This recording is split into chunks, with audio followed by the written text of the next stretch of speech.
Hi అండి, welcome to Krishnaveni Sripuram channel. నేను మీ కృష్ణవేణి. అందరికీ నమస్కారం అండి. ఈరోజు రెసిపీ టొమాటో రైస్ అండి. టొమాటో రైస్ని ఎలా ప్రిపేర్ చేసుకోవాలో చూద్దాం రండి.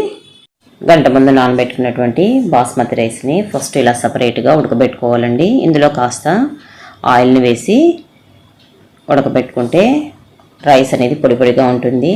రైస్ 75% మాత్రమే కుక్ అయ్యి ఉండాలండి.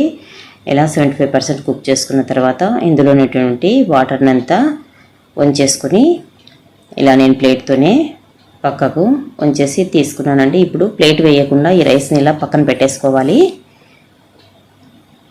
ఇప్పుడు స్టవ్ ఆన్ చేసి కడాయి పెట్టి ఆయిల్ వేసి ఆయిల్ అనేది బాగా హీట్ అయిన తర్వాత ఇందులోకి పోపు గింజలు, పొడవుగా కట్ చేసి పెట్టుకున్నటువంటి ఉల్లిపాయ ముక్కలు 1 కప్పు, కరివేపాకు,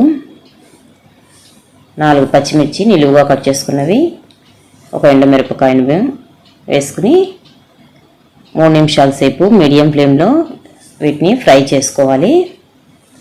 ఇలా 3 నిమిషాలు ఫ్రై చేసుకున్న తర్వాత చూడండి కాస్త కుక్ అయ్యాయి. ఇప్పుడు ఇందులోకి 1/2 టేబుల్ స్పూన్ వరకు అల్లం తెల్లగడ్డ పేస్టు, బాగా పండినటువంటి 4 టమోటాలు చిన్న పీసెస్గా కట్ చేసుకుని యాడ్ చేసుకోవాలి.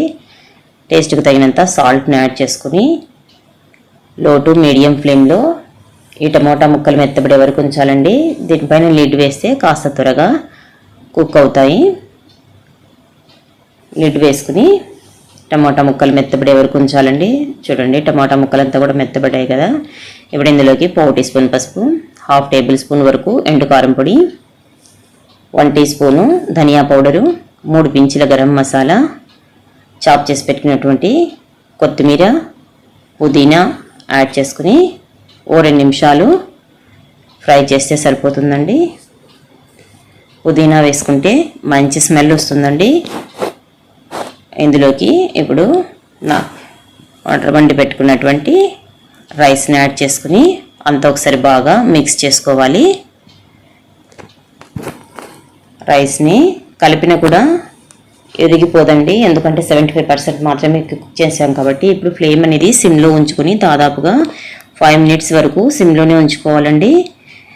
కాస్త టేస్ట్ చూస్తే సాల్ట్ ఏదైనా తక్కువ ఉంటే యాడ్ చేసుకోవచ్చు అండి. 5 నిమిషాల తర్వాత చూడండి రైస్ అనేది బాగా పొడి పొడిగా ఉంది. టమాటా రైస్ రెడీ అయిందండి. ఈ రైస్ని పెరుగు పచ్చడితో సర్వ్ చేసుకుంటే ఎంతో టేస్టీగా ఉంటుందండి. కమ్మనైనటువంటి టమాటా రైస్ రెడీ అయిందండి. మీరు ఒకసారి ట్రై చేసి చూడండి. ఈ వీడియో కనుక నచ్చినట్లయితే లైక్ చేయండి, షేర్ చేయండి, సబ్స్క్రైబ్ చేయండి. Thank you for watching.